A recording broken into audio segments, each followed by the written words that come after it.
तो चलिए एक बार समझ लेते हैं आज का जो आईपीओ ओपन हो चुका है सीगल इंडिया लिमिटेड। ये आखिरकार कंपनी करती क्या है और इसमें आपको आईपीओ में अलॉटमेंट में पैसे लगाने चाहिए या इससे दूरी बनानी रहनी चाहिए, इसके बारे में थोड़ा विश्लेषण करते हैं।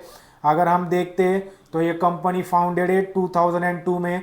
Seagull India limited is an infrastructure construction company और इसकी अगर हम एक्सपर्टाइज देखें तो इसने बहुत सारे प्रोजेक्ट्स किए। तो उसमें उसके अंदर खास करके roads, flyovers, bridges, railways, overpasses, tunnels, highways, expressway और रनवेज, इसमें बहुत सारा इन्होंने अपना योगदान दिया है। तो ओवरऑल देखा जाए तो कंपनी एक कंस्ट्रक्शन बिजनेस में और इनका मेन फोकस ज़्यादा करके मैन्युफैक्चरिंग इंफ्रास्ट्रक्चर पे ज़्यादा करके इनका फोकस है। तो ओवरऑल अगर हम कंपनी के बारे में और डिटेल जानकारी अगर देखें तो ये कंपनी ने करीबन मार्च 31 2024 तक 1488 लेन किलोमीटर्स के प्रोजेक्ट्स कंप्लीट किए। और अगर हम एक बार देखें तो जुलाई 2024 के बाद कंपनी ने कुल मिला के करीबन 34 रोड्स प्रोजेक्ट्स कंप्लीट किए। और अगर हम उस पर भी नज़र डालें तो प्रोजेक्ट्स में उनके करीबन 16 ईपीसी, 1 एचएम प्रोजेक्ट और 5 ओएनएम प्रोजेक्ट शामिल थे एंड 12 आइटम रेट प्रोजेक्ट्स थे। आईपीओ के डिटेल्स में बारे में जाने तो आईपीओ अगस्त 1 2024 से आज से ओपन हो चुका है और इसकी लास्ट इश्यू डेट है अगस्त 5 2024। अगर इसकी फेस वैल्यू पे हम नज़र डालें तो 5 पर शेयर फेस वैल्यू है। और अगर प्राइस बैंड पे नज़र डालते तो 380 से लेके 401 ये पर शेयर प्राइस बैंड इन्होंने रखी है। लॉट साइज अगर हम नज़र डालें तो लॉट साइज इसकी 37 शेयर्स पर है, यानी कि अगर किसी रिटेलर को ये आईपीओ में सब्सक्राइब करना है तो मिनिमम ये 31 शेयर्स मैक्सिमम ये अप्लाई कर सकते हैं। उसी के साथ साथ अगर हम डिस्काउंट प्राइस पे जाए तो एम्प्लॉय कोटा में इन्होंने अच्छा खासा एम्प्लॉयज़ को 38 पर शेयर का डिस्काउंट एलोकेट किया है। साथ ही साथ अगर हम ये आईपीओ पे नज़र डालें तो ये आईपीओ दोनों एक्सचेंज पे लिस्ट होने वाली है, बीएसई साथ साथ एनएसई। अगर एक बार हम प्रोमोटर्स पे नज़र डालें तो promoters of the company mister Ramnik Sehgal है और उनके साथ साथ sons and HUF and RS family trust करके हैं। और उसी के साथ साथ अगर हम शेयर होल्डिंग पे भी नज़र डालें तो 99.9% शेयर होल्डिंग प्रोमोटर्स के पास ही है। ओवरऑल अगर हम इनके फाइनेंशियल्स पे नज़र डालें तो इनका रेवेन्यू इंक्रीज हो चुका है 46.92% के साथ। प्रॉफिट आफ्टर टैक्स भी अच्छा खासा हमें उछाल देखने को मिला है, करीबन 81.81% बिटवीन फाइनेंशियल ईयर मार्च 31 2024 से लेके मार्च 31 2023 तक। अगर हम इनके एसेट्स पे नज़र डालें तो एसेट्स में भी हमें एक अच्छा खासा ग्रोथ देखने को मिला है। पिछले लास्ट 3 ईयर्स के अगर हम कंपेयर करें तो एसेट्स में पिछले 2022 मार्च में 959 करोड़ के आसपास था, जो मार्च 2023 में 1827 करोड़ रहा और ये क्वार्टर में करीबन 2592 करोड़ रहा। उसी के साथ साथ अगर हम रेवेन्यू पर भी नज़र डालें तो रेवेन्यू में भी हमें एक अच्छा खासा जंप नज़र आता हुआ नज़र आ रहा है। तो करीबन पिछले 3 साल में कंपेयर करें तो 1146 ये मार्च 2022 में था।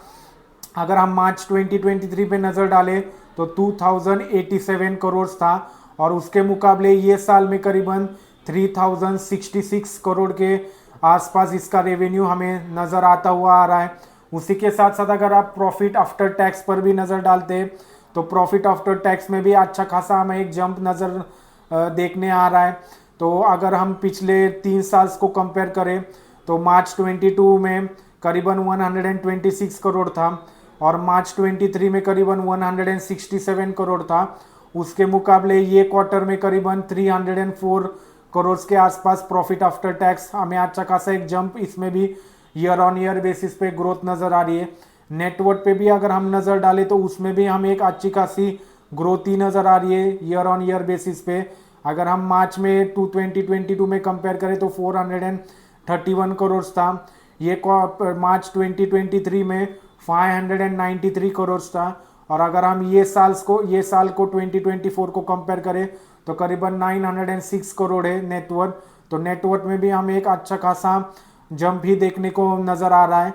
और अगर हम टोटल बोरोइंग्स पे भी नज़र डालें तो बोरोइंग्स भी स्लाइटली इनकी बढ़ती हमें नज़र आ रही है। करीबन 2022 मार्च में 652 करोड़ थी, उसके मुकाबले मार्च 2023 में हमें 1252 करोड़ नज़र आते हुए नज़र आ रहा है। और उसी के साथ साथ अगर हम ये क्वार्टर में देखें तो 1811 करोड़ के आसपास इनकी टोटल बोरोइंग दिखी है। तो बोरोइंग में ज़रूर हमें एक हल्का सा एक ग्रोथ नज़र आ रहा है, तो ये एक उसका ड्रॉबैक हमें नज़र आ सकता है। उसी के साथ साथ अगर हम इसके लीड मैनेजर्स पे नज़र डालें तो लीड मैनेजर्स में ICICI सिक्योरिटीज़ लिमिटेड, साथ ही साथ IIFL सिक्योरिटीज़ लिमिटेड और JM फाइनेंशियल लिमिटेड, ये तीनों इस IPO के लीड मैनेजर्स हैं।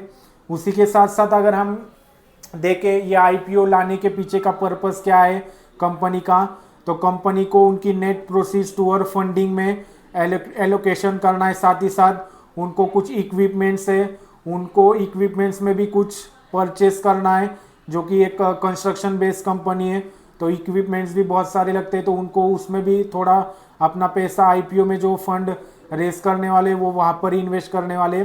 साथ ही साथ रीपेमेंट और प्रीपेमेंट जो उन्होंने बोरिंग्स ली थी उसका भी उन्हें कुछ पेमेंट्स उनको फुलफिल करने, तो ये उनका मेन ऑब्जेक्टिव पर्पस है IPO रेस करने का।